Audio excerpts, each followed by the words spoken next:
Hi, this is Judy at Judy in the Kitchen. Today I'm going to show you how to make some delicious lentil burgers. We're starting with 1 cup of brown lentils that have been rinsed in cool water. So that's what's in there, and then we're going to add 1/2 cup of chopped yellow onion.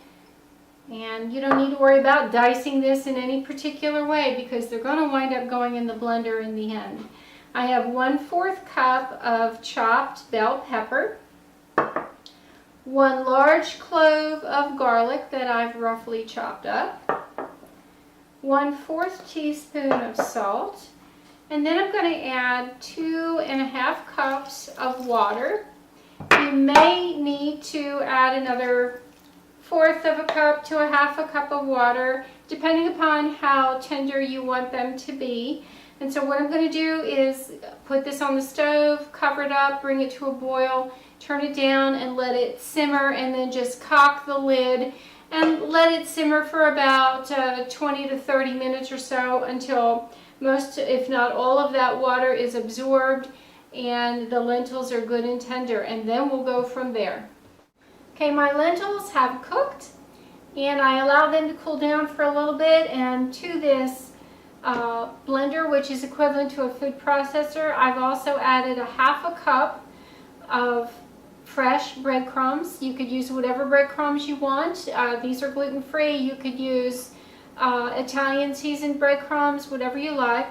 I have 1.5 teaspoons of granulated garlic, 2 teaspoons of dried celery flakes. Now, if you don't have dried celery flakes, that's okay.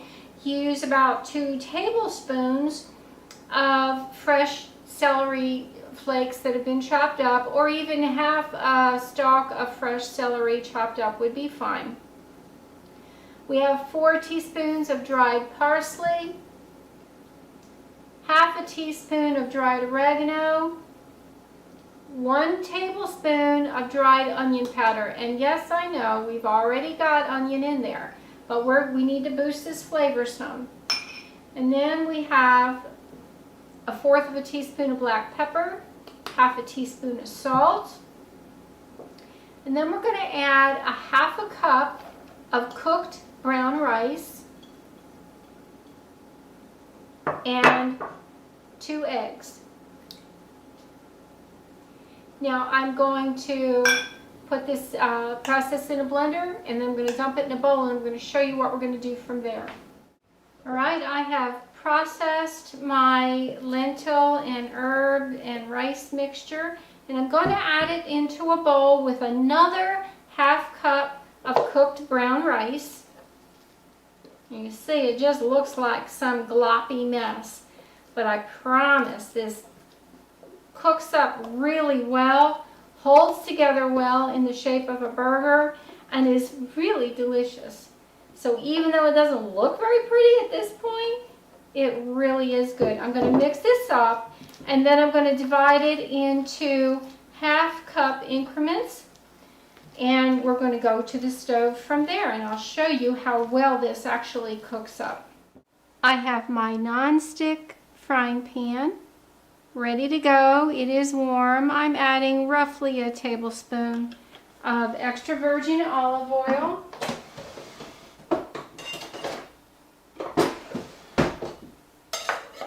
To the pan, and now I have the burger mix portioned out in 1/2 cup increments. And I'm going to scoop them onto the pan and just gently form it into a patty shape.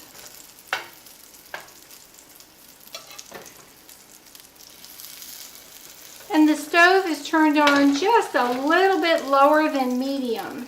I have an electric stove, and it's on just a little lower than medium.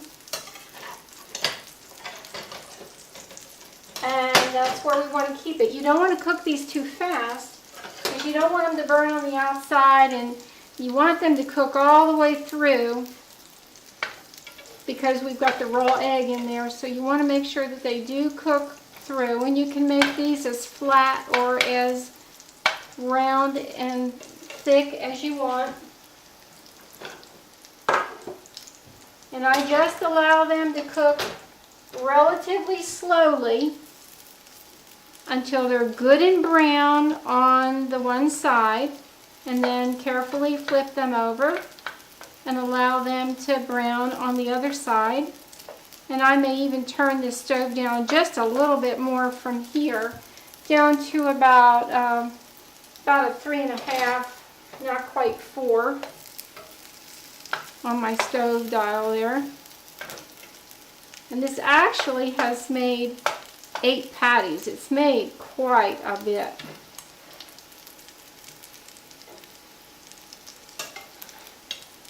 You can also do this same recipe with 1 can of cooked beans, like red kidney beans. I've made this same recipe quite a bit with red kidney beans, and that eliminates the process of having to cook them first, so it does make it faster that way.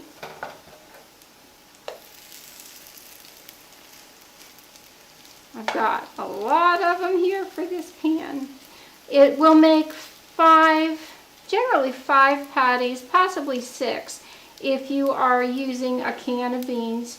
And since I'm using the dried lentils and cook them, it did make more.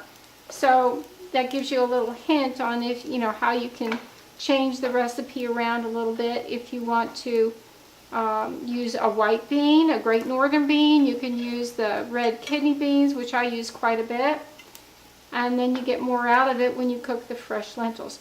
There we go. So we'll let them cook, and I'll show you what they look like after I turn them over. Alrighty, these have cooked for about 15 minutes so far, and they browned real nicely, and so I went ahead and turned them over, and I wanted you to see what they look like and how nice they look. They really do look like burger patties. I will be posting this entire recipe on my blog site, judiclee.com, and also my website, handmadeinoiowa.com, under the recipes section. So I'll show you what these look like when they're all done, and they are yummy. There you can see how nicely they cooked up. They look like wonderful burgers. They hold up well in a sandwich, and you just want to continue to let them cook until they're nice and firm, and then they're good to go. You can see these really aren't that hard to make. Give them a whirl sometime and let me know in the comments below if they work for you. This is Judy at Judy in the Kitchen. Have a great day.